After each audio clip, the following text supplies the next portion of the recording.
Hello learners, welcome.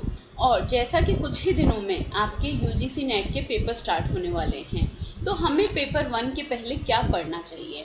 तो अब आपको पढ़ना है वो चीज़ें जो कि आपके स्ट्रेंथ पॉइंट हैं। अगर आप थोड़े भी आपको लगता है कि आप मैथ्स में वीक हैं, तो वो इन दिनों में मैथ्स ना करिए। आप कर रहे होंगे लॉजिकल रीजनिंग, आप कर रहे होंगे डेटा एनालिसिस, आप कर रहे होंगे कम्युनिकेशन, टीचिंग, इन वाले टॉपिक्स पे आप ज़्यादा फोकस कर सकते हैं। ये एक सही स्ट्रेटेजी होती है। नहीं तो क्या होता है कि आपके जितने भी पेपर्स हैं उसमें आप क्या करेंगे, पैनिक कर जाएंगे कि यार मुझे मैथ्स नहीं आ रही है, अब मैं क्या करूँगा, पेपर कैसे होगा। और पैनिक करने से हमेशा आपका पेपर बिगड़ सकता है। आज इस वाली क्लास में मैं हेल्प करने जा रही हूँ उन क्वेश्चन से रिलेटेड जो कि पास्ट ईयर पेपर्स में आ चुके हैं। उस बिहाफ पे मैंने निकाले हैं ये 30 क्वेश्चन। जाने के पहले ये 30 क्वेश्चंस जरूर प्रैक्टिस करिए, और इन्हें प्रैक्टिस करने के साथ में ही आपको क्या करना है, जो इन क्वेश्चन से रिलेटेड हर बुक में आप कोई सी भी बुक यूज कर रहे हो XYZ, उसमें सब में एक टेबुलर फॉर्म में इंफॉर्मेशन दे रखी होती है, यानी कि कौन सी स्कीम कौन से ईयर में आई है, ठीक है। और ऐसे बहुत सारे अलग अलग तरीके की टेबल्स रहती हैं। तो आपको क्या करना है, उन टेबल्स को आसानी से याद करना है। फिर उसके बाद जैसे आपके एब्रीविएशंस रहते हैं वो आपको याद करके जाने हैं। कुछ ऐसे ही क्वेश्चंस होते हैं जो कि आपको हेल्प करेंगे पेपर 1 पास करवाने में। इस चीज़ के साथ में ही आपको ये देखना है, अगर आपको कोई क्वेश्चन नहीं आता है तो आप उसे किस तरीके से अटेम्प्ट करेंगे। इन 30 क्वेश्चंस में मेरी केवल जिम्मेदारी ये रखूंगी मैं कि मैं आपको ये बता सकूं, अगर आपको पेपर नहीं भी आता है, अगर आपको वो क्वेश्चन नहीं भी आ सकता है, तो आप किस तरीके से लॉजिकली आप उस चीज़ को सोच के आंसर मार्क कर सकते हैं। कुछ चीज़ें याद कराने की कोशिश करवाऊंगी और कुछ चीज़ें आपके बेसिक कॉमन सेंस से रिलेट करवाने की कोशिश करेंगे। चलो स्टार्ट करते हैं। सबसे पहला है आपका क्वेश्चन नंबर 1। क्वेश्चन नंबर 1 अगर आप देखेंगे तो क्या बोलता है, वो है project tiger was launch in the year. Project tiger कब लॉन्च हुआ था। तो इसे याद करने का तरीका ये है कि अगर जब इंदिरा गांधी जी की जब डेथ हुई थी उस टाइम पे क्या हुआ था, उस टाइम पे आपका प्रोजेक्ट टाइगर लॉन्च हुआ था। और उनकी डेथ कब हुई थी, 1973 में। तो इंदिरा गांधी की इमेज किसकी जैसी थी, शेरनी जैसी इमेज थी। आप उस तरीके से याद रख सकते हैं कि प्रोजेक्ट टाइगर कब लॉन्च हुआ है, 1973 में। अब इससे रिलेटेड, ये एनवायरनमेंट से रिलेटेड क्वेश्चन है।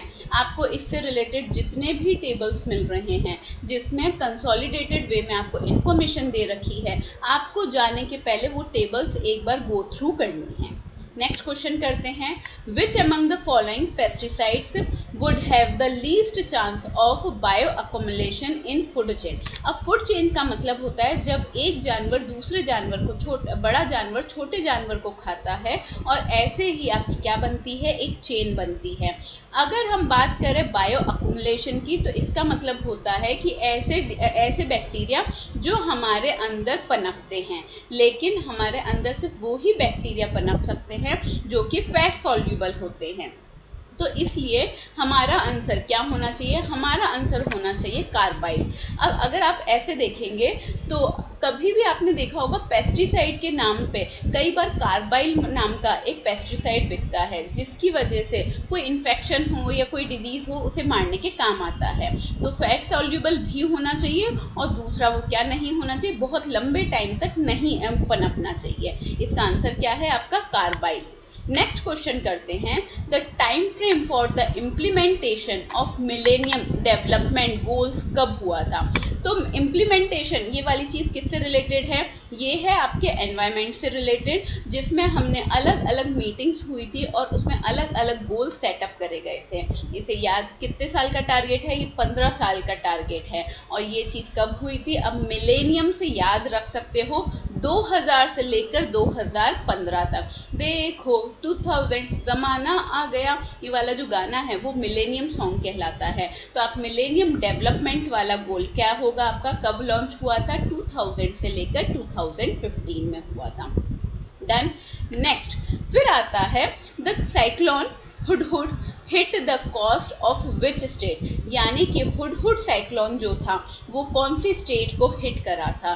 तो ये वाली जो मूवी है ये कब आई थी, जब हुड दबंग दबंग दबंग के साथ में ही जिस साल ये मूवी आई थी उसी साल हुडहुड वाला जो साइक्लोन है वो क्या हुआ था, हिट करा गया था। और ये कहाँ हिट करा है, ये हिट करा है आपको आंध्र प्रदेश में। अब इसके साथ देखिए ये एक क्वेश्चन है जो मैंने आपको बताया है, इसी से रिलेटेड आपको क्या करना है, जितने भी साइक्लोन आपके अभी तक आ चुके हैं या फिर आने के प्रोबेबिलिटी है उनका एक टेबल बना के लास्ट टाइम पे आपको वो याद करना है। जितने भी स्कीम्स आई हुई हैं वो आपको टेबुलर फॉर्म में लिखकर, आजकल गूगल पे सब मिलता है, बुक्स में सब मिलता है, तो अलग से नोट बनाने की इच्छा ना करें, सिर्फ उन्हें लीजिए और रात में सोने से पहले ऐसे वाले क्वेश्चंस को करके रखिए। तो आप कौन से क्वेश्चंस करेंगे, साइक्लोन वाले क्वेश्चंस कर सकते हैं, सुनामी वाले क्वेश्चन कर सकते हैं, और उसके साथ ही याद करना है वो कौन सी स्टेट को हिट करा था और कौन से ईयर में आया था। डन। नेक्स्ट क्वेश्चन है आपका, which of the following natural hazards is not hydrometeorological. अब इनमें से कौन सी चीज क्या नहीं है, हाइड्रोमीट्रोलॉजिकल नहीं है। अब अगर आपको इसका बिल्कुल आंसर नहीं आता तो भी आप आंसर ढूंढ सकते हैं। हाइड्रो का मतलब होता है पानी, ठीक है। अब पानी वाली कौन सी चीज नहीं है, तो अगर हम बात करें तो सी इरोजन पानी से रिलेटेड है, स्नो इरोजन पानी से रिलेटेड है, ठीक है। तो आपका ये जो सुनामी वाली जो चीज है वो किस में आती है, वो आती है नॉन हाइड्रोमीट्रोलॉजिकल। बच्चे इसमें कंफ्यूज हो जाते हैं, मैडम सुनामी है, सुनामी तो पानी में आती है, पर सुनामी आती क्यों है, क्योंकि जो हमारे अर्थ जो हमारे पानी के नीचे टेक्टोनिक प्लेट्स हैं वो हिलते हैं। जैसे ही टेक्टोनिक प्लेट्स हिलते हैं तो पानी में इतनी ज़्यादा वाइब्रेशंस होती हैं कि क्या आ जाती हैं, सुनामी आती है।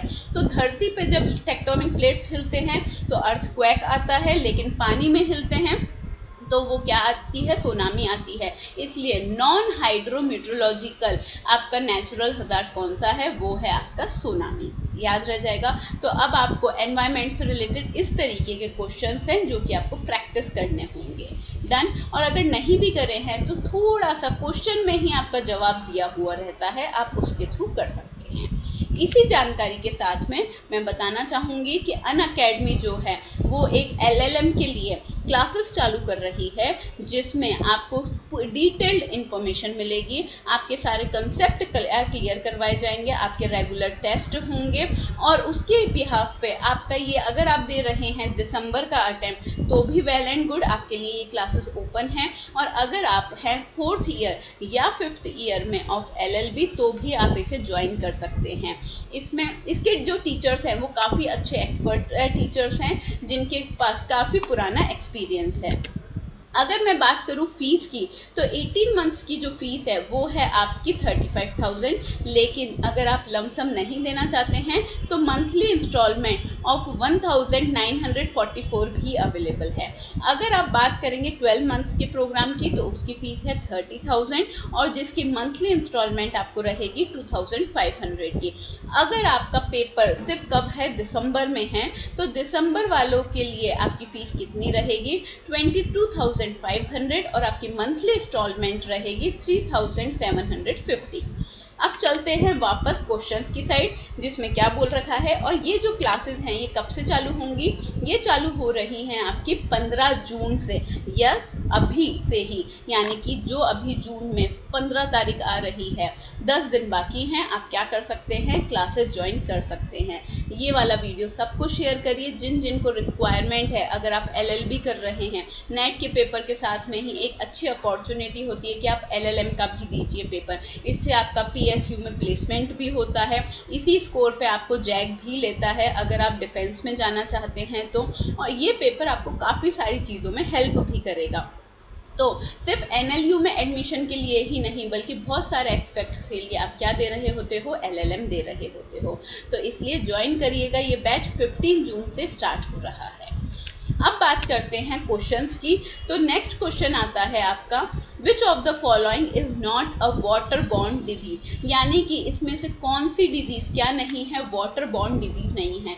तो पानी में कई बार क्या पैदा हो जाते हैं, कीटाणु पैदा हो जाते हैं, जिसकी वजह से हमें बीमारी हो जाती है। अगर आप इसमें क्वेश्चंस में पढ़ेंगे तो टाइफाइड है, हेपेटाइटिस है, कोलेरा है और डेंगू है। अगर आप बात करें डेंगू की और हिंदी में डेंगू की, तो उसमें क्या होता है, मच्छर जो होता है वो किस में देता है, अपने अंडे पानी में देता है और उसकी वजह से, मच्छर के काटने की वजह से डेंगू होता है। लेकिन ये चीज क्या नहीं है, वाटर बॉर्न डिजीज नहीं है, और इसलिए आपका आंसर क्या होना चाहिए, डेंगू, यानी कि ऑप्शन नंबर 8। डन। नेक्स्ट करते हैं question number 7, in which of the following cases the principle of natural justice here the other party must be followed. Natural justice यानी कि जब भी आप किसी को न्याय दे रहे हैं तो नेचुरल जस्टिस का प्रिंसिपल आपको कब अप्लाई करना होता है। नेचुरल जस्टिस का मतलब होता है कि आप क्या कर रहे हो, सामने वाले की जो बात है वो भी सुन रहे हो। अगर आज मैंने किसी का मर्डर कर दिया है तो ये पूछा जाएगा आपने ये मर्डर क्यों करा है, ऐसे क्या सिचुएशन आ गई थी जो मैंने मर्डर करा। अगर मैं चोरी भी कर रही हूँ या फिर मैंने कोई करप्शन टाइप काम भी करा है तो भी मुझे क्या करा जाएगा, पूछा जाएगा, मेरा पॉइंट ऑफ व्यू जाना जाएगा। पर ऐसा कब होता है, जब आपसे आपका पॉइंट ऑफ व्यू नहीं जानते हैं, तो उसे क्या बोलेंगे, नेचुरल जस्टिस, जब आप हम सामने वाले का पॉइंट ऑफ व्यू जानते हैं। ऑप्शन नंबर 1 है डिसमिसल ऑफ एन एम्प्लॉय, दूसरा है सप्रेशन ऑफ म्युनिसिपैलिटी, तीसरा है थ्रेट ऑफ नेचुरल सिक्योरिटी और फोर्थ है आपका डिसिप्लिनरी एक्शन अगेंस्ट स्टूडेंट और एम्प्लॉय। अगर आप सारे ऑप्शन से देखेंगे तो सब में अगर आपको कभी भी नौकरी के बाहर निकाला जाता है या फिर आप पे कोई भी कार्रवाई करी जाती है तो आपसे क्या पूछा जाता है, आपका ओपिनियन मांगा जाता है, अपॉर्चुनिटी ऑफ बीइंग हर्ड दिया जाता है, जैसे लॉ में बोला जाता है। लेकिन सिर्फ एक चीज होती है जब वो नहीं दिया जाता है, अगर ये नेचुरल सिक्योरिटी के, अपने जो नेशन की सिक्योरिटी के अगेंस्ट है, तो ऐसे केस में आपको क्या नहीं दिया जाएगा, आपको अपॉर्चुनिटी ऑफ बीइंग हर्ड नहीं दिया जाएगा। अगर आप क्या कर रहे हैं, राइफल लेके कहीं भी आतंकवादियों की तरह धाए धाए धाए धाए कर रहे हैं, तो क्या ऐसे टाइम पे आपको नेचुरल जस्टिस मिलेगा, क्या ऐसे टाइम पे आपको अपॉर्चुनिटी ऑफ बीइंग हर्ड देनी चाहिए, नहीं। तो हमारा आंसर क्या होगा, हमारा आंसर होगा ऑप्शन नंबर 3, जिसमें क्या बोल रखा है, ए में दिया जाएगा, बी में दिया जाएगा और डी में दिया जाएगा। Done. Next, which eighth question, which of the following organization deal with capacity building program of education planning। अब इसी के साथ में आपको याद करने हैं फुल फॉर्म्स, यानी कि किस किस के, NCERT और बाकी सारी जितनी भी चीज़ें हैं इसके आपको बेसिक क्या पता होने चाहिए, फुल फॉर्म्स पता होने चाहिए, और इन्होंने कौन कौन से प्रोग्राम आपने डिज़ाइन कर रखे हैं और कौन से ईयर में ये लॉन्च करे थे, ये आपको पता होना चाहिए। ठीक है, जैसे इसका आंसर क्या है, इसका आंसर है, अब देखिए कैपेसिटी बिल्डिंग प्रोग्राम है, तो कैपेसिटी बिल्डिंग प्रोग्राम किसने करा होगा, अगर आपको फुल फॉर्म पता है तो आप बता सकते हैं नेशनल यूनिवर्सिटी एजुकेशन प्रोग्राम, ठीक है, एसोसिएशन। तो ऐसे में क्या बोला गया है, ये वाली जो चीज़ है, अगर आपको फुल फॉर्म पता है तो बहुत सारे क्वेश्चन आप आसानी से कर सकते हैं। नेक्स्ट आता है आपका द साउथ एशिया यूनिवर्सिटी। ये क्वेश्चन थोड़ा ट्रिकी है और आपको टेबल्स में याद करना है, जब आपका एजुकेशन वाला जो चैप्टर है उसमें आपको क्या याद करना है, उस यूनिट में आपको याद करना है हमारे यहाँ कितने तरीके की यूनिवर्सिटीज़ हैं और वो यूनिवर्सिटी कहाँ प्लेस्ड हैं, ये भी इंफॉर्मेशन आपको टेबुलर फॉर्म में मिल जाएगी। तो क्या पूछ रखा है, साउथ एशिया यूनिवर्सिटी कौन सी सिटी में सिचुएटेड है, तो वो कहाँ है, वो है हमारी कैपिटल में, न्यू दिल्ली में। डन। नेक्स्ट आता है the arsenic pollution in ground water in Bangladesh and the parts of India is due to. अब होता क्या है, पॉल्यूशन बहुत सारे कारणों से हो सकता है, जैसे हम अपना इतना सारा जो वेस्ट है वो पानी में बहा देते हैं, फिर उसके बाद होता है कि इंडस्ट्रियल वेस्ट की वजह से होता है, कई बार आपको है ना एग्रीकल्चर में इतने पेस्टिसाइड और इंसेक्टिसाइड यूज करा जाता है जिसकी वजह से क्या होता है, पॉल्यूशन होता है। पर ये वाली जो चीज़ें हैं ये क्या है, मैन मेड चीज़ें हैं, हमारी गलती की वजह से होती हैं। लेकिन कुछ पॉल्यूशन जो होता है वो नेचुरल होता है। तो बांग्लादेश में जो आर्सेनिक वाली प्रॉब्लम है, आर्सेनिक का जो पॉल्यूशन हो रहा है पानी में, वो मैन मेड नहीं है। वो किसकी वजह से है, वो हो रहा है आपके नेचुरल रिसोर्सेज की वजह से। अगर आपने कई बार देखा होगा, कई सारी ऐसी जगह हैं जहाँ पानी गर्म निकलता है, गर्म पानी निकलता है, और वहाँ कई बार लोग क्या करते हैं, अपनी स्किन एलर्जी सही करवाने जाते हैं। कारण क्या है, वहाँ के पानी में एक अलग तरीके का एंजाइम रहता है जो कि स्किन एलर्जी को सही करवाने के काम आता है। और इन्हीं सारी जगहों पे आपके धार्मिक स्थल भी हैं, इन्हें गर्म कुंड भी कहा जाता है। तो वो क्या किसी ने अलग से बनाए हैं, नहीं बनाए हैं, क्योंकि पत्थर के ऊपर पानी है, और उन पत्थर जो जिसके ऊपर ये पानी है उसमें क्या है, अलग अलग तरीके के आपके केमिकल्स रहते हैं। सेम वैसे ही बांग्लादेश में क्या है, आर्सेनिक वाले पत्थर ज्यादा है, जिसकी वजह से क्या हो रहा है, वाटर पॉल्यूशन हो रहा है। डन।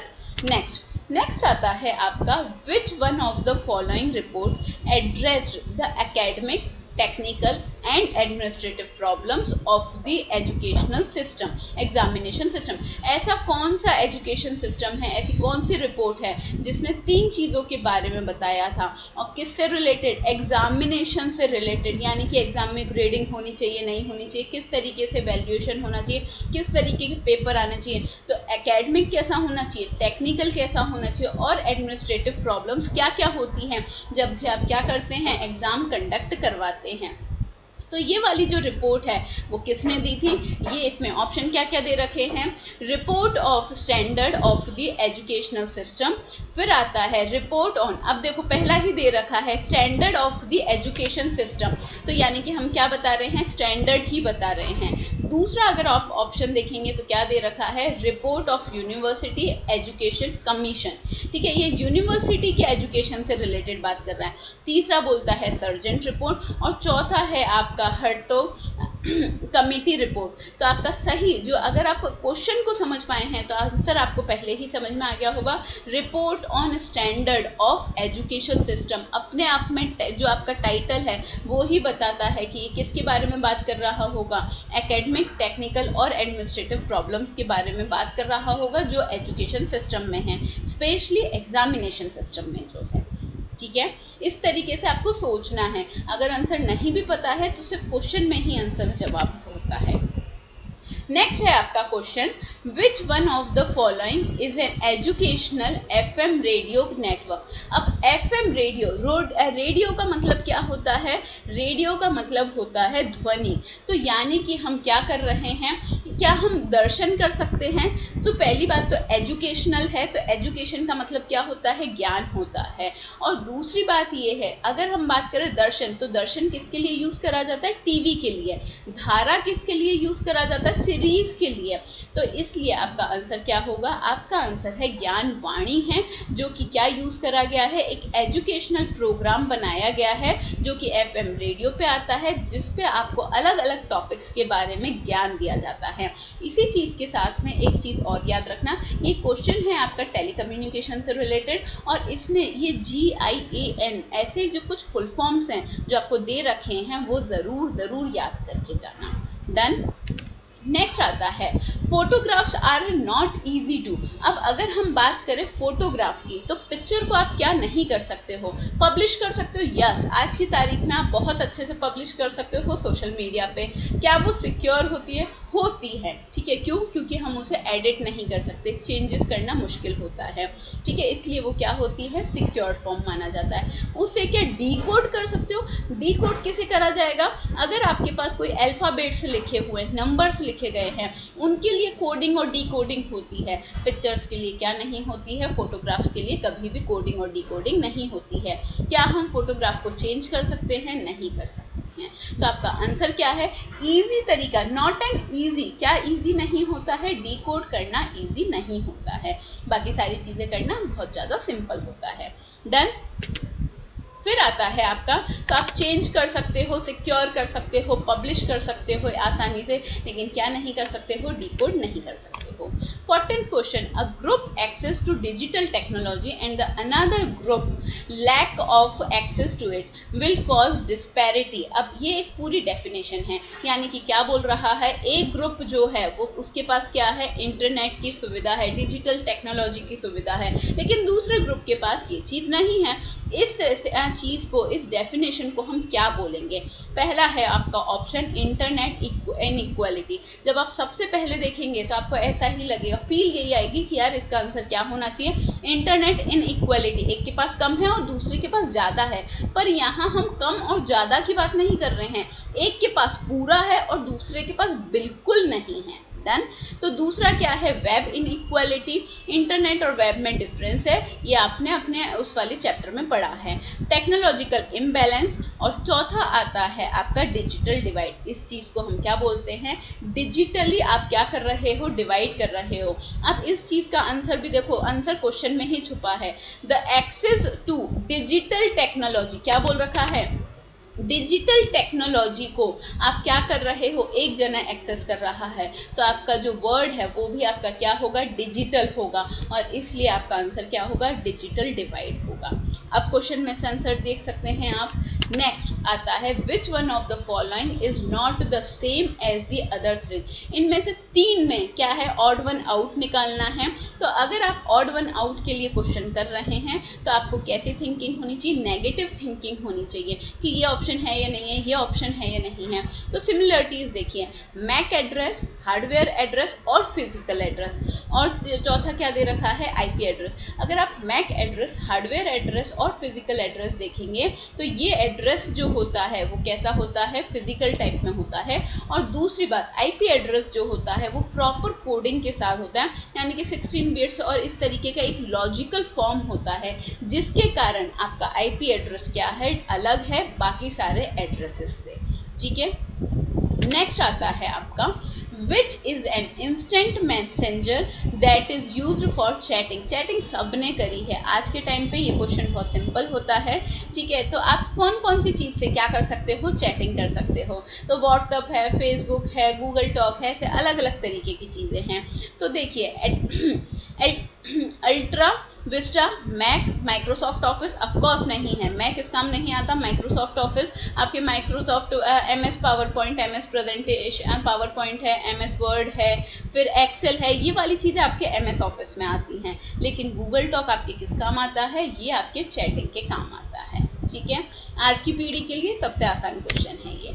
नेक्स्ट आता है आपका, which of the following enables us to send the same letter to different person in MS Word. अब अगर आपने एमएस वर्ड का पूरा चैप्टर पढ़ रखा है तो इसमें आपको कौन सी चीज़ें पता होनी चाहिए, आज के टाइम पे एमएस वर्ड को किस तरीके से यूज़ करा जाएगा। हमें जो चीज़ पेपर में पैटर्न आता है वो किस तरीके से है कि आप टेक्नोलॉजी को अप्लाई कैसे करते हो, उस चीज़ पे आता है। तो अगर आज के टाइम पे मुझे बहुत सारे लेटर भेजने हैं, कंटेंट सेम है, जैसे शादी का कार्ड है और मुझे बहुत सारे लोगों को भेजना है, तो क्या मैं हर बार उस शादी के टाइप को लेटर को बार बार टाइप करूँगी, नहीं करूँगी। मैं क्या करूँगी, ऊपर का एड्रेस जो है वो चेंज कर दूँगी, वो भी आपको सिर्फ एक्सेल रिपोर्ट में से कट कॉपी पेस्ट करना होता है। एक्सेल रिपोर्ट आपको किस पे चढ़ानी होती है, मेल मर्ज पे चढ़ानी होती है। बीच का कंटेंट जो रहेगा वो सेम रहेगा और फिर आप उसे सेंड कर दो।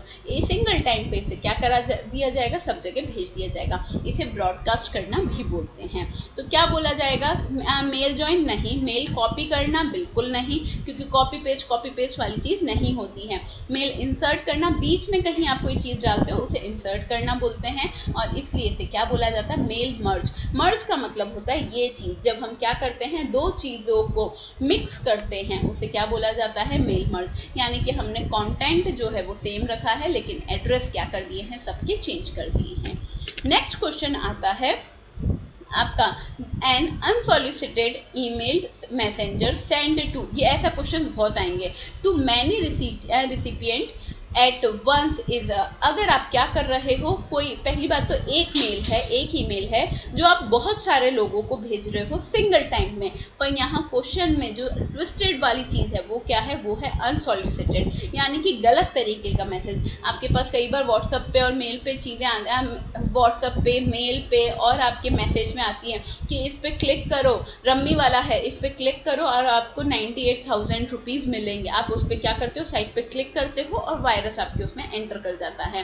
क्या चीज़ कहलाती है, तो सबसे पहला है वॉर्म, वायरस, थ्रेट, ये स्पैम। तो ऐसी वाली चीज़ को हम क्या बोलते हैं, स्पैम बोलते हैं। तभी तो मेल को, जब आपको ऐसे मेल जो कि खराब होते हैं, काम के नहीं होते हैं, आप उसे किस में डाल रहे होते हैं, स्पैम में। और ट्रू कॉलर में कई बार कोई नंबर भी आता है तो वो क्या लिखा आता है, जियो का स्पैम है, अलग अलग चीज़ों का स्पैम लिखा आता है। तो स्पैम का मतलब क्या है, अनसॉलिसिटेड, ऐसी कोई भी चीज़ जो कि गलत जानकारी है, गलत तरीके से फ्रॉड कर रही है। डन। नेक्स्ट, कुछ चीज़ें जो बेसिक आपको पता होनी चाहिए, बहुत बार बोल चुकी हूँ, फुल फॉर्म्स याद करके जाने हैं आपको एग्जाम के टाइम पर। तो डीवीडी टेक्नोलॉजी जो कि ऑप्टिकल मीडिया में यूज़ होती है, इसे में डीवीडी का फुल फॉर्म क्या होता है, तो डीवीडी का फुल फॉर्म होता है आपका डिजिटल वर्सेटाइल डिस्क होता है। तो ऐसे बहुत सारी चीज़ों के, रैम के, रोम के, डीवीडी के, सीपीयू के, ऐसे सब के आपको क्या याद करके जाने हैं, फुल फॉर्म्स याद करके जाने हैं।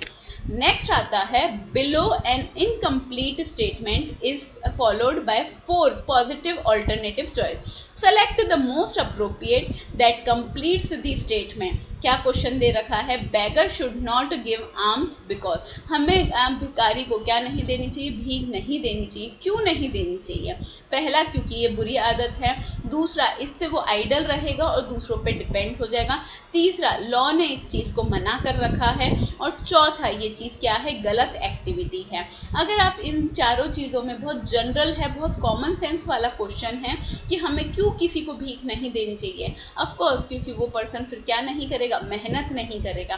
तो और मेहनत नहीं करेगा तो वो हमेशा किसी ना किसी पे डिपेंड रहेगा। इसके कारण हमें क्या नहीं करनी चाहिए, कभी भी किसी को भीख नहीं देनी चाहिए। इसकी बजाय हमें क्या करना चाहिए, उसे बोलना चाहिए कि छोटा सा काम कर दो, अगर आप मेरा ये काम करोगे तो मैं आपको 100 रुपये देने को तैयार हूँ। इससे उसकी कैपेबिलिटीज बढ़ेंगी। It encourages them to remain ideal and depend to others. Done? Next आता है, अब ये काफ़ी कॉमन सेंस और थोड़ा सा लॉजिकल रीजनिंग वाले हैं। ऑल जजेस are fair minded is an example of कौन सा प्रपोजिशन, यानी कि अब इसमें सेंटेंस का पैटर्न देखिए, क्या बोल रखा है कि जितने भी जजेस हैं वो क्या होते हैं, फेयर माइंडेड होते हैं। तो क्या ये यूनिवर्सल अफर्मेशन है, यूनिवर्सल यानी कि ऐसी चीज़ जो सब पर लागू होती है, अफर्मेशन जो कि हम पॉजिटिव है, तो ऑफकोर्स ये सेंटेंस क्या है, पॉजिटिव है, और क्योंकि यहाँ ऑल लिखा हुआ है इसलिए ये चीज़ क्या है, यूनिवर्सल है। दूसरा, अगर ऑप्शन क्या है, यूनिवर्सल नेगेटिव, क्या ये चीज़ नेगेटिव कुछ भी बोल रही है, ऑफकोर्स नहीं बोल रही है। सारे जजेस क्या हैं, फेयर माइंडेड हैं, यानी कि अच्छे दिमाग के हैं, सही सोच वाले हैं, तो यूनिवर्सल नेगेटिव नहीं हो सकता है। तीसरा, पर्टिकुलर अफर्मेटिव, क्या ये किसी एक स्पेसिफिक रीजन को स्पेसिफाई नहीं कर रही है, नहीं, ये इसमें वर्ड क्या दे रखा है, ऑल, और ऑल का मतलब क्या होगा, यूनिवर्सल होगा। और फिर इसलिए आपका सी भी नहीं हो सकता, डी भी नहीं हो सकता, बी भी नहीं हो सकता, आंसर क्या है आपका 1 होगा। ठीक है, इसे आपको पढ़ने की बिल्कुल ज़रूरत नहीं है, इस तरीके के क्वेश्चंस आपको सिर्फ सोचने की ज़रूरत है, क्या हमारा दिमाग जो है वो इस तरीके की प्रैक्टिस में है कि वो इस डायरेक्शन में सोच सकता है। ठीक है, नेक्स्ट क्वेश्चन, इसी तरीके के कुछ क्वेश्चन लॉजिकल रीजनिंग वाले करते हैं। If a large diamond is cut up into bits and little bits it will lose its value just as an army is divided up into small units of soldier it loses its strength, यानी कि अगर आप बड़े से diamond को क्या करते हैं, टुकड़ों में कर देते हैं, तो ये किसके जैसा है, जैसे बड़ी सी फौज को आप टुकड़ियों में डिवाइड कर देते हो, और जिसके कारण हमारी क्या हो जाती है, स्ट्रेंथ कमज़ोर हो जाती है। बचपन में एक कहानी पढ़ी थी, unity is the strength, strength in unity वाली कहानी पढ़ी थी। सेम वैसे ही इस वाले लॉजिक को अगर आप लगाओगे, और दूसरा लॉजिक ये कि जो डायमंड होता है, जितना बड़ा डायमंड होता है उतनी ज़्यादा उसकी वैल्यू होती है, और जितना ज़्यादा वो छोटा डायमंड होता जाता है, उसे आप काटते जाते हो, उतनी ही कम वैल्यू की वो रह जाता है। तो ये वाली चीज़ क्या है, तो इसमें हम क्या लगा रहे हैं, सीधे सीधे लॉजिक लगा रहे हैं, इसलिए आपका आंसर क्या होगा, एनालॉजिकल होगा। डिडक्टिव, क्या हम इसमें से ऑप्शंस हटा रहे हैं, डिडक्टिव नहीं होगा, और डिडक्टिव जानबूझ के दे रखा है, क्यों, क्योंकि हम जब वर्ड यूज करते हैं कट, तो देखो ऑप्शन देने वाला बहुत ध्यान से ऑप्शन देता है कि अगर आपने देखा है कट तो आप कौन सा आंसर लगाओगे, डिडक्ट कर रहा है तो डिडक्टिव आंसर लगाया जाएगा, ऑफकोर्स डिडक्टिव नहीं है। फिर तीसरा दे रखा है स्टैटिस्टिकल। स्टैटिस्टिकल का मतलब होता है ऐसी चीजें जो नंबर्स पे डिपेंड करती हैं, क्या टुकड़ियां, सोल्जर वाली कोई चीज या डायमंड वाली कोई चीज नंबर पर डिपेंड करती है कि इतना काटो ऐसे काटो, नहीं करती है। फिर आता है आपका कैजुअल, ऑफ कोर्स कैजुअल आपका आंसर नहीं है, क्या होगा आपका आंसर, एनालॉजिकल। हम इसमें क्या लगा रहे हैं, लॉजिक। हमने लॉजिक कहाँ से लिया, डायमंड से लॉजिक उठाया, और वो कहाँ अप्लाई करा है, आपने अप्लाई करा है आर्मी के ऊपर, इसे क्या बोला जाता है, एनालॉजिकल थिंकिंग बोला जाता है। नेक्स्ट आता है आपका question, if two propositions having the same subject and predict the terms can be both true but cannot be false, the relation between those two proposition क्या होगा। क्या बोल रखा है, सबसे पहला, अगर हम दो प्रपोजिशन देख रहे हैं जो कि सेम सब्जेक्ट से रिलेटेड है, लेकिन उसमें क्या हो सकता है, दोनों सही भी हो सकते हैं पर दोनों गलत नहीं हो सकते हैं, यानी कि आपके पास क्या है, एक सही और एक गलत हो सकता है, या फिर दोनों सही हो सकते हैं पर दोनों गलत नहीं हो सकते हैं। बताओ ये वाली चीज क्या है, ये वाली चीज कौन सी तरीके का प्रपोजिशन कहलाएगी, तो कॉन्ट्राडिक्टरी नहीं है। कॉन्ट्राडिक्टरी कब होता है, जब हम क्या कर रहे हैं, कोई ऐसा जवाब दे रहे हैं जिसमें दोनों फैक्टर्स पॉसिबल हैं, पर इसमें दो फैक्टर्स पॉसिबल नहीं है, यानी कि दोनों ऑप्शंस आपके सही होने चाहिए, वो चीज नहीं है। कॉन्ट्राडिक्टरी भी नहीं है, और आपका क्या है, इसमें है आपका सब कॉन्ट्रैरी। सब कॉन्ट्रैरी क्यों होगा, क्योंकि हम क्या बोल रहे हैं, सिर्फ एक चीज हटा रहे हैं, वो क्या है, वो ऑप्शन क्या है कि आपके दोनों जो ऑप्शंस हैं वो क्या नहीं हो सकते हैं, फॉल्स नहीं हो सकते हैं। तो ये वाली चीज आपकी कौन सी कैटेगरी में आएगी, सब कॉन्ट्रैरी कैटेगरी में आएगी। डन। नेक्स्ट आता है आपका इन्फरेंस, यानी कि अनुमान जो होता है in India is logic is rooted in, हम अनुमान कैसे लगाते हैं और ये अनुमान वाली चीज किस तरीके से देखी जाएगी।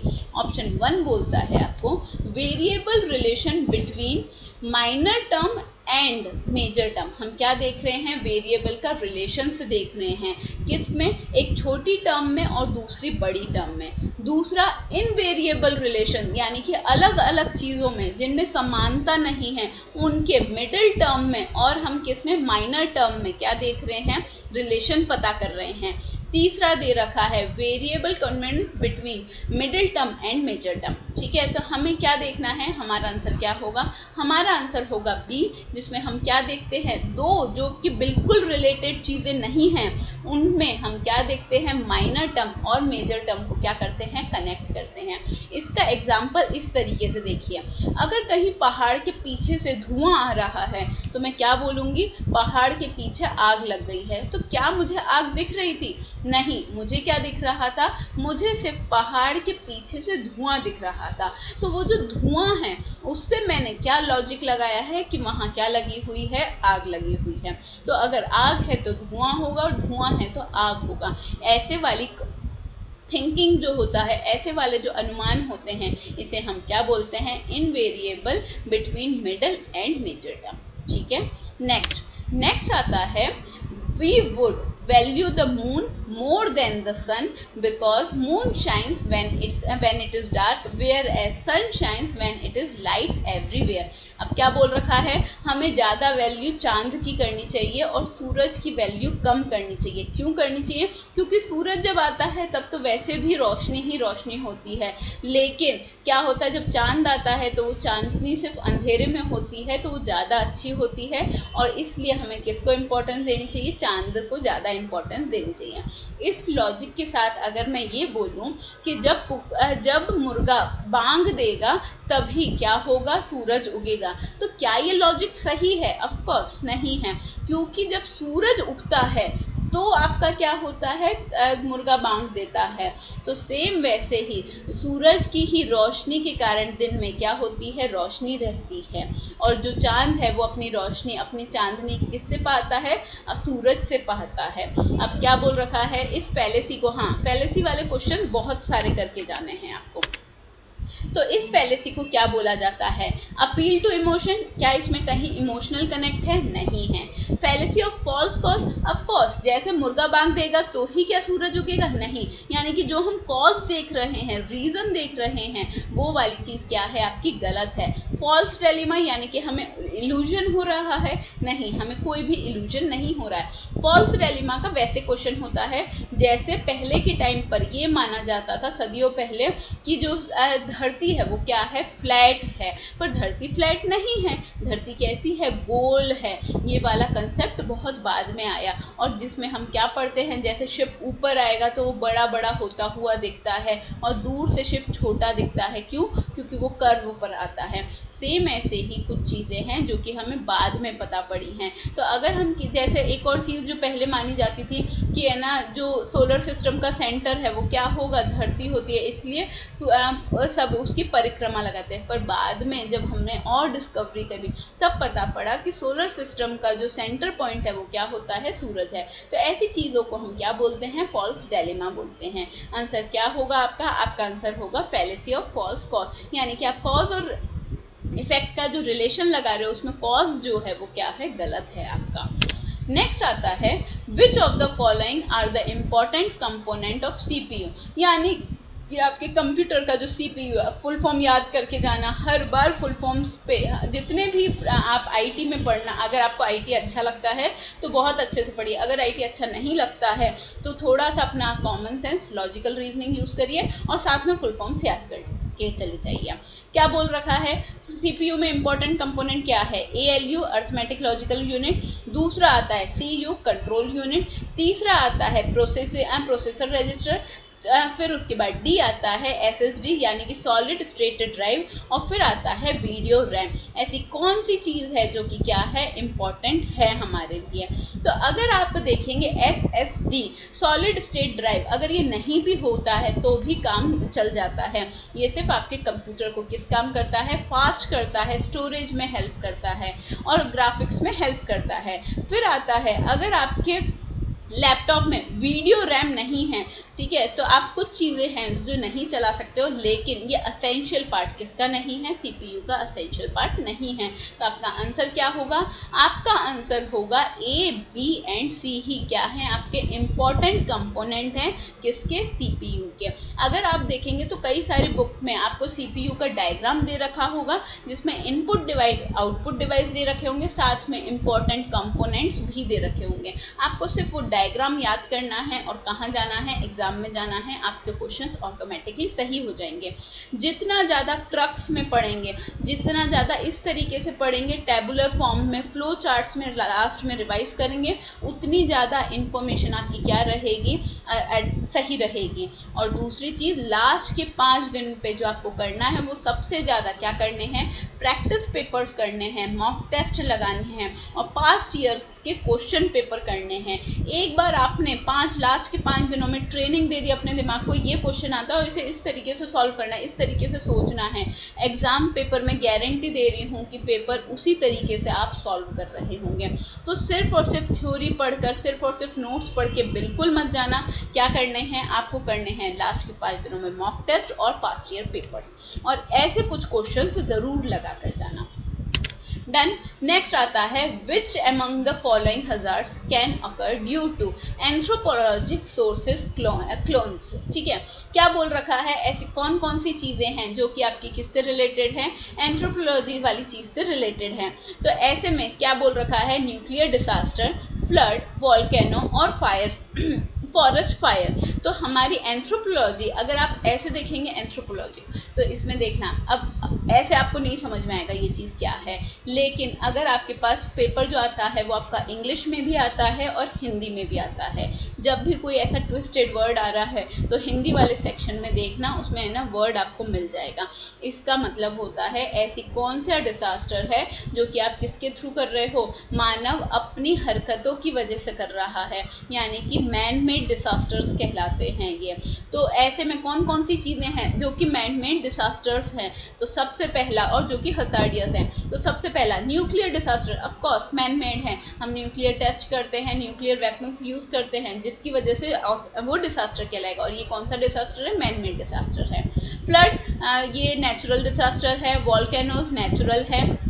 फिर आता है आपका D, forest fire. Forest fire अगर मैं क्या करती हूँ, लोग कई बार गर्मी की वजह से आग लग जाती है फॉरेस्ट में, और कई बार लोग क्या करते हैं, आग लगा भी देते हैं, तो ये भी आपकी क्या होती है, मैन मेड डिजास्टर होती है। तो आपका आंसर क्या होगा, आपका आंसर होगा बी, सी और ई, जो कि क्या बता रखे हैं, डिजास्टर, जो कि कौन से हैं, मैन मेड डिजास्टर। तो अभी आपको कौन सी ट्रिक पता पड़ी, अगर आपको इंग्लिश वाले क्वेश्चन में कोई वर्ड समझ में नहीं आ रहा है तो आप उसे हिंदी में जरूर एक बार रीड करिए, आपको आंसर समझ में आ जाएगा। दूसरा, अगर आप हिंदी वाले सेक्शन के हैं तो हिंदी में अगर आंसर समझ में नहीं आ रहा है कि क्वेश्चन नहीं है, तो एक बार उसे इंग्लिश में पढ़ के देखिए, क्योंकि हर चीज़ का जो डिराइव होगा वर्ड, वो कहाँ से होगा, किसी छोटे वर्ड से डिराइव हो रहा होगा, और वो कहीं ना कहीं आपने सुन रखा होगा। नेक्स्ट आता है communication capabilities between individual is rooted. जब भी दो लोग संवाद करते हैं, बात करते हैं, तो कौन सी चीज़ें हैं जो उन्हें कंपेटेबल बनाती है, जो कि सबसे ज़्यादा इम्पॉर्टेंट है। सबसे पहला है स्टीवर्डशिप, यानी कि ये एक तरीके का कम्युनिकेशन के पूरा प्रोग्राम दे रखा था। दूसरा है इंटरेस्ट इन मीडिया, अगर आपको मीडिया में इंटरेस्ट है तो आप क्या कर सकते हैं, कम्युनिकेशन कैपेबिलिटीज अच्छी रहेंगी।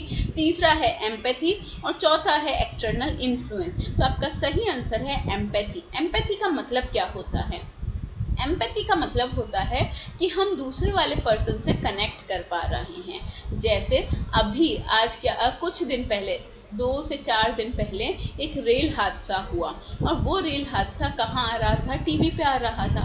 अब एक होता है, वह ठीक है, होता रहता है इंडिया में, ऐसा बहुत सारी चीज़ें हैं, इंडिया का तो सिस्टम, यानी कि हमने क्या शो नहीं करी, हमने उन्हें एम्पैथी शो नहीं करी, हमने उन्हें कनेक्ट ही नहीं करा कि किस तरीके से इतने सारे लोगों की फैमिलीज में कितना ज़्यादा डिजास्टर आ चुका होगा। तो हमारे अंदर क्या है, हमारे अंदर कमी है एम्पैथी की। लेकिन जैसे ही हम क्या करते हैं, अब खुद को दूसरे की सिचुएशन में रख कर देखते हैं और उसकी प्रॉब्लम को सोचते हैं, समझते हैं, इस वाली फीलिंग को एम्पैथी बोला जाता है, जो कि हम सब में होती है। जिस इंसान के अंदर एम्पैथी होती है वो बहुत अच्छे से क्या कर सकता है, कम्युनिकेट कर सकता है। टीचिंग में ये चीज़ बहुत इंपॉर्टेंट होती है, क्योंकि एक होता है कि आप इतना सारा पढ़ चुके हैं, नेट का एग्ज़ाम देंगे और फिर आप क्या करेंगे, पढ़ाने जाएंगे, लेकिन उन बच्चों को जिन्होंने अभी कुछ ही कंसेप्ट पढ़े हैं, अगर समझ में नहीं आएगा और आप उन्हें क्या शो नहीं करेंगे, एम्पैथी शो नहीं करेंगे, आप ये समझेंगे ही नहीं कि वो बच्चा क्यों नहीं समझ पा रहा है, लॉजिक क्यों नहीं आ पा रहा है। अगर आप खुद को बच्चे की जगह पे रखकर नहीं देखेंगे तो आप कभी भी एक अच्छे टीचर नहीं हो सकते हैं। तो ये आपको टीचिंग स्किल्स में भी बताया जाता है कि कुछ चीज़ें आपके अंदर होनी चाहिए, जैसे एम्पैथी। डन। नेक्स्ट आता है आपका इन pursuance of the national council of teachers education act 1993 NCTE was established. कब हुआ था, national committee of training of education, ठीक है, कब करा गया था ये, तो ये आपका एक्ट तो बना था 1993 में, पर जो कमिटी बिठाई गई थी, ये जो प्रोग्राम स्टार्ट करवाया गया था, वो कब हुआ था, वो हुआ था आपका 1995 में हुआ था, यानी कि कितने साल बाद, 2 साल बाद ये प्रोग्राम स्टार्ट हुआ था।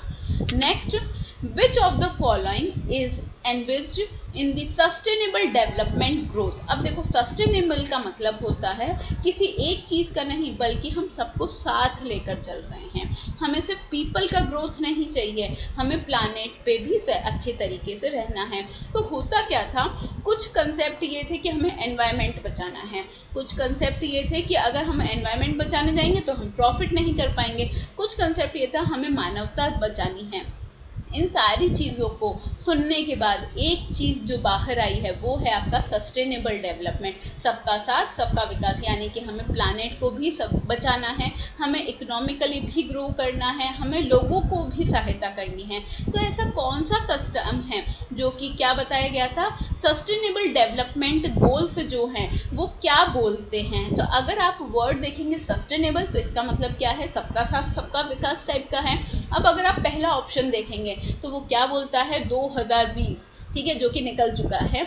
उसमें आपको क्या करना है, 50% कोस्टल और मैराइन वाले जो एरियाज हैं उन्हें कंजर्व करना है, उन्हें साफ करना है, उन्हें सुरक्षित करना है। क्या ये चीज़ पॉसिबल है? 50% ऑफ कोर्स नॉट पॉसिबल है, पहला ऑप्शन गया। दूसरा आता है by 2030 reduce 1/3 of the per capita global food waste at the retail and consumer level, यानी कि आपको क्या करना है, खाना बचाना है। तो क्या सस्टेनेबल में सिर्फ खाने वाली चीज आ रही होगी? नहीं आ रही होगी। तीसरा क्या बोलता है, तीसरा बोलता है by 2030 double the global rate of improvement of energy efficiency. ये किसके बारे में बात करता है? ये सिर्फ और सिर्फ energy deficiency, improvement of the energy efficiency. अब अगर हम बात करें, देखो क्या बोल रखा है, double the global rate. Global का मतलब क्या है, पूरा अर्थ, तो ये किस में आएगा, पूरे में आएगा, कंप्लीट में आएगा। एनर्जी एफिशिएंसी यानी कि हमें किस पे शिफ्ट हो जाना चाहिए, हमें इलेक्ट्रिक कार्स पे शिफ्ट होना चाहिए, हमें जो रिसोर्सेज ख़त्म हो सकते हैं उन पे ज़्यादा डिपेंडेंट नहीं रहना चाहिए, हमें धरती में से ज़्यादा एक्सट्रैक्शन नहीं करना चाहिए। और चौथा पॉइंट क्या बोल रहा है, 1/5 of the pre mature mortality from non communicable disease. अब ये वाली भी चीज़ किससे रिलेटेड है, सिर्फ और सिर्फ डिजीज से रिलेटेड बता रहा है। तो अगर आप चारों चीज़ों को पढ़ोगे तो इसमें जो 3 ऑप्शन है वो स्पेसिफिकली किसी एक चीज़ से रिलेटेड है, या तो वो पानी से रिलेटेड है, फूड से रिलेटेड है, या फिर बीमारी से रिलेटेड है। पर क्योंकि हमारा सस्टेनेबल डेवलपमेंट गोल है तो ऐसे केस में हमारा जो आंसर होगा वो क्या होगा, एनर्जी एफिशिएंसी का होगा, ग्लोबल रेट का होगा, किसी इंडिविजुअल का नहीं होगा बल्कि किसका होगा, ग्लोबल रेट का होगा। ठीक है, तो आपके हर जवाब किस में छुपा हुआ है, आपके सवालों में छुपा हुआ है। सिर्फ हमें कुछ चीज़ें पढ़कर जानी है और कुछ चीज़ें वहाँ जाकर सोचनी है। आई होप ये वीडियो आपके लिए हेल्पफुल रहा होगा। अगर आपको ऐसे ही कुछ और क्वेश्चंस करने हैं तो डू कमेंट। मैंने आज ये जो 30 क्वेश्चंस करवाए हैं इनसे रिलेटेड आसपास के बहुत सारे आप क्वेश्चंस करिए और बहुत सारे टेबल्स पढ़िए, टेबुलर फॉर्म में पढ़िए, आंसर्स को लास्ट में फ्लो चार्ट्स में पढ़िए। और अगर आपका मैथ्स अच्छा नहीं है तो प्लीज़ प्लीज़ एंड टाइम पे मैथ्स बिल्कुल मत करिएगा। अगर आप पैनिक करेंगे तो आपको जो आता है वो भी अच्छे से नहीं कर पाएंगे। प्ले ऑन योर स्ट्रेंथ, आपकी जो स्ट्रेंथ है अपनी, हमेशा आपको अपनी स्ट्रेंथ पता होनी चाहिए। और अगर आप वो वाला पार्ट बहुत अच्छे से करते हैं तो ऑफकोर्स आपका पेपर बहुत अच्छा होगा। दूसरी बात जो कि मोस्ट इम्पॉर्टेंट टिप है, पेपर एक बार में कंप्लीट नहीं करना है, आपको पेपर 3 राउंड में करना है। फर्स्ट राउंड में जो आपको पढ़ते ही क्लिक कर जाते हैं कि हाँ ये चीज़ मुझे आती है और उस पर टिक लगाइए। दूसरा वो जिसमें आपको सॉल्व करना है, जिसमें आपको इंटरप्रिटेशन लगाना है, वो वाली करिए। और थर्ड राउंड में आप कर रहे होंगे मोस्ट डिफिकल्ट क्वेश्चन जो कि आपको लगते हैं कि यार इसमें बहुत टाइम कंज्यूम भी होगा और मुझे नहीं पता है कि आंसर सही आएगा या नहीं आएगा। थर्ड राउंड में वो करिए। अगर आप इस तरीके से पेपर सॉल्व करेंगे तो आपको टाइम कम नहीं पड़ेगा। लेकिन अगर आप सारे क्वेश्चन लाइन से एक ही बार में करने बैठ जाते हैं तो इसमें क्या होता है, कई बार आपको बहुत ज़्यादा टाइम लग जाता है एक क्वेश्चन में और स्टिल आपका आंसर नहीं आता है। ऐसे में आप पैनिक भी कर जाते हैं और जो चीज़ आती है उसे गलत भी कर जाते हैं और इसकी वजह से आपको क्या हो जाता है, लास्ट में टाइम बहुत कम पड़ता है। आई होप ये टिप्स और ये क्वेश्चंस आपके लिए हेल्पफुल रहेंगे। और कोई भी हेल्प चाहिए या इस रिगार्डिंग कोई भी वीडियो चाहिए प्लीज़ डू कमेंट।